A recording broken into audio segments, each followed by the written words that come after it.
Apple, I gotta say, they might have created some magic because I don't know how the heck they made this work.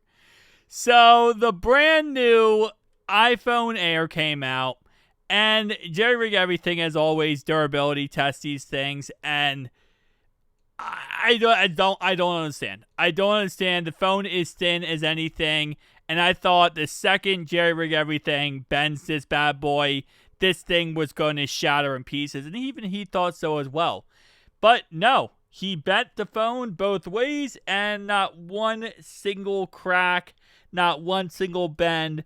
Even with how thin this phone is, and with his full strength, which he's a very, very strong individual, nothing. Absolutely nothing. So then he took it above and beyond. He actually went ahead and put it through a machine here that actually goes ahead and focuses all the pressure and weight into one singularized place to see if, it would break, and at what point does it break.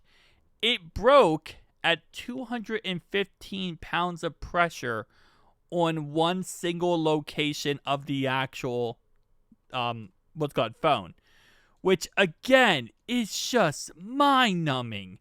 Like, I don't even understand it. I tried to understand it, but I've been like this. He posted this video yesterday, and I've been trying to understand like what I actually just watched, and my brain is still in disbelief because, again, and I think a lot of people expected that this phone would break. I mean, it's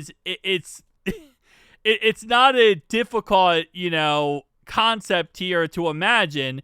You have a phone that's super freaking thin that, definitely lacks some abilities that other phones have because they wanted to make it stupid thin, which I've already said on the channel I think is such a stupid concept.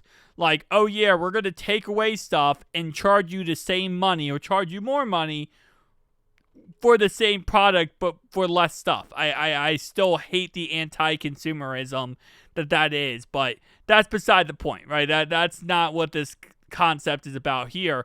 This concept here is just that Apple made themselves a stupidly thin phone that somehow defies all logic of not cracking unless 215 pounds of pressure is focused on one singular point. Which, again, keep that in mind, one singular point. Meaning, if it's like, for example, you sit on this phone, you're not going to crack it. Because even if you sit on the phone, and let's say you weigh, I don't know, like, for example, I'm 250, right? If you weigh 250, and you put all that weight on the phone, it's going to spread out throughout the whole phone. You're not going to be able to singularize one little section of the phone if you're sitting on it.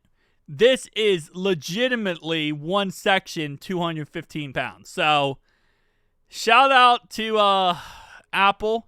I know right now there are some, things being posted about the cameras and how the cameras are actually like the metal is like not ripping off, but kind of like, scraping off. Happens every single time an iPhone comes out, especially when you use aluminum. What is it? Aluminum and aluminium. I feel like they're the same word, but not.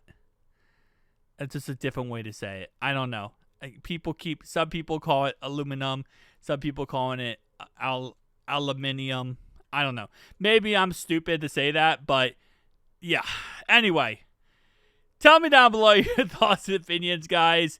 If you're thinking about buying an iPhone Air, I know there's a lot of people actually who hate the concept and like, this is the stupidest thing of all time. Why did they do that? I love the idea. I really do.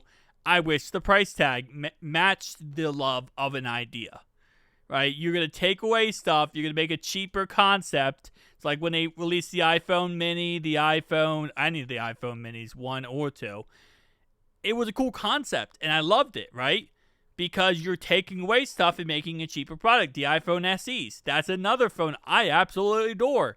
I love the SE. Gave you the power. I had the home button still, and it took away the headphone jack, but still, like, it gave you options. I love that fact. What I don't love is when they take away options, but then add the price tag and say, we're gonna charge you the same exact price tag for less product.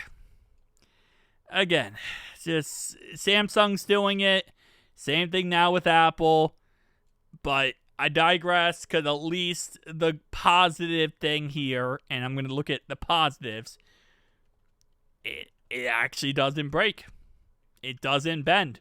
We don't have a bend gate 2.0. See you guys next one.